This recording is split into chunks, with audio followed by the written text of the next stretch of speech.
खुलुमबाय स्टुडिअ दं आं राजीब बसुमतारी आरो बे समाव अल बड' एक्स भलन्टियार फर्सनिफ्राय मोनसे सरकारनिसिम गोख्रों दाबि खालामदों आरो बे गोख्रों दाबियानो जाहैबाय आथिखालनि सरकारा थाबैनो बिटिआर ओनसोलनि ट्राइबेल बेलेन्स ब्लकआव जेसेबांखिनि आयेननि बेरेखायै दखल खालामनानै दं बिथांमोननि सायाव गोख्रों राहा लानानै इभिक्सन खालामनांगौ।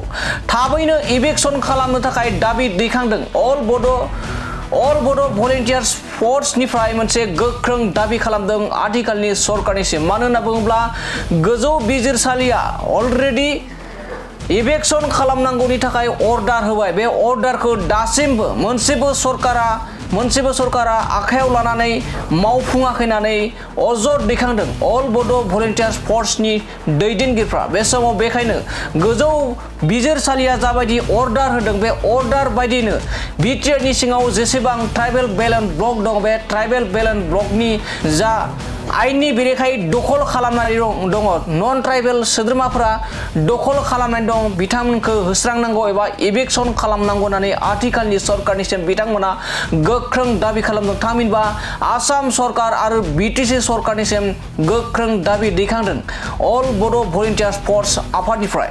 আমার যেনাকি tribal balance block tribal balance block 47টা আছে আমার অসমত, কিন্তু আজি নাম মাত্র দুনিয়ার লাখ লাখ মানুষ আমার মাটি ইহঁতে লাখ লাখ বিঘা আমার মাটিটো ইহঁতে দখল কৰি আছে। তো ইয়াক আমি ইভিকশন কৰাৰ কাৰণে আমাৰ ট্ৰাইবেল বেলেন্স ব্লকৰ মাটি ফ্ৰী কৰাৰ কাৰণে আমি 2012 চনৰ পৰা প্ৰদ্যুৎ কুমাৰ বৰা ডাঙৰীয়াৰ লগত কেছ এটা ফাইল কৰিছিলোঁ PIL নং 78/2012। সেই কেছ অনুসৰি অনাৰেবল গুৱাহাটী হাইকোৰ্টে আমাক দুবাৰ জাজমেণ্ট দিছিলে, এবাৰ 2019 চনত এবাৰ 2023 চনত। কিন্তু অতি দুৰ্ভাগ্যজনক কথা যে আজিলৈকে এতিয়ালৈকে মানে কোনো কাৰ্যকৰী কৰা নাই। তো আপোনালোকে সকলোৱে শুনিছে, আপোনালোকৰ টিভি আপোনালোকৰ চেনেলৰ আগতে কৈছিল এই BTC ইলেকশ্যনৰ আগত আমাৰ মাননীয় বিজেপিৰ প্ৰেসিডেন্ট দিলীপ শইকীয়া আৰু মাননীয় মুখ্যমন্ত্ৰী ডক্টৰ হিমন্ত বিশ্ব শৰ্মা সিহঁতে কৈছিল BTC ইলেকশ্যন পাৰ হোৱাৰ লগে লগে BTCত ইভিকশ্যনটো আৰম্ভ হ'ব।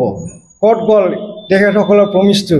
তো আমি আজি আপোনালোকৰ সকলৰ দ্বাৰা আমি আজি ডিমাণ্ড তথা অনুৰোধ জনাম, আপোনালোকে যি কথা কৈছিল সেইটো অতি শীঘ্ৰে কাৰ্যকৰী কৰিব লাগে। আৰু গুৱাহাটী হাইকোৰ্টৰ অৰ্ডাৰ অনুসৰি আমাৰ এই 47 ট্ৰাইবেল বেলেন্স ব্লকৰ পৰা যিসকলে ইলিগেল ইনক্ৰচাৰ ইহঁতক উচ্ছেদ কৰিব লাগে। আমাৰ যেনাকি tribal balance block tribal balance block 47টা আছে আমাৰ অসমত, কিন্তু আজি নাম মাত্ৰ দুনিয়াৰ লাখ লাখ মানুহ আমাৰ মাটি ইহঁতে লাখ লাখ বিঘা আমাৰ মাটিটো ইহঁতে দখল কৰি আছে।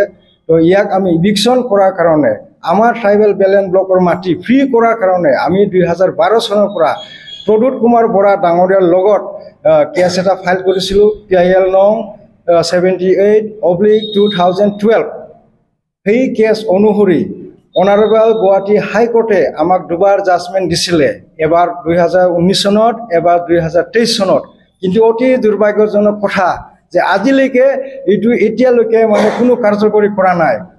তো আপোনালোকে সকলোৱে শুনিছে, আপোনালোকৰ টিভি আপোনালোকৰ চেনেলৰ আগতে কৈছিল এই BTC ইলেকশ্যনৰ আগত আমাৰ মাননীয় বিজেপিৰ প্ৰেসিডেন্ট দিলীপ শইকীয়া আৰু মাননীয় মুখ্যমন্ত্ৰী ডক্টৰ হিমন্ত বিশ্ব শৰ্মা সিহঁতে কৈছিল BTC ইলেকশ্যন পাৰ হোৱাৰ লগে লগে BTCত ইভিকশ্যনটো আৰম্ভ হ'ব।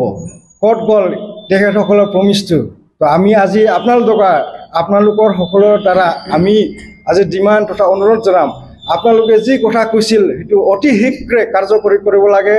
আৰু গুৱাহাটী হাইকোৰ্টৰ অৰ্ডাৰ অনুসৰি আমাৰ এই 47 ট্ৰাইবেল বেলেন্স ব্লকৰ পৰা যিসকলে ইলিগেল ইনক্ৰচাৰ ইহঁতক উচ্ছেদ কৰিব লাগে।